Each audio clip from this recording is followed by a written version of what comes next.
پاکستان کې د ناامنۍ د پیښو ډېرېدل شهباز شریف د افغانستان له خاورې د ټي ټي پي بریدونه د زغم نه دي.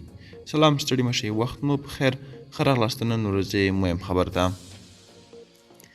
د پاکستان صدر اعظم شهباز شریف افغانستان ته په اشارې سره وایي د دې ګاونډي هیواد له خاورې په استفادې د پاکستان پر ضد د تحریک طالبان پاکستان حملې د منلو وړ نه دي.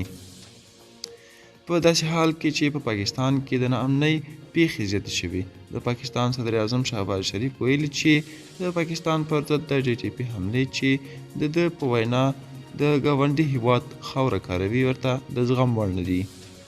ښاغلی شریف پرون چهارشنبه د جولای 24 د پاکستان د کابینې په غونډه کې په خیبر پښتونخوا او بلوچستان ایالتونو کې د حملو په زیاتېدو کې د افغانستان ښکېلتیا ته په اشارې وویل چې د دې ستونزې په اړه د طالبانو له چارواکو سره په تماس کې دی. شریف وویل پاکستان په تیرو 40 کلونو کې د میلیونونو افغانانو کوربه و، خو هغه څه چې په بدل کې ترلاسه کړي د ده په وینا پر پاکستاني وګړو د ټي ټي پي حملې دي. هغه وویل خو اوس چې موږ ته په بدل کې څه راکول کیږي هغه ټي ټي پي ده او له هغه ځایه بې ګناه پاکستاني وګړي په نښه کوي، ناامني جوړوي او اقتصاد تباه کوي. خو دا هر څه د منلو وړ دي. پاکستان د خپلو خلکو د ساتنې لپاره هر ډول حالاتو ته تیار دی، خو موږ غواړو چې دا هر څه د خبرو له لارې حل شي.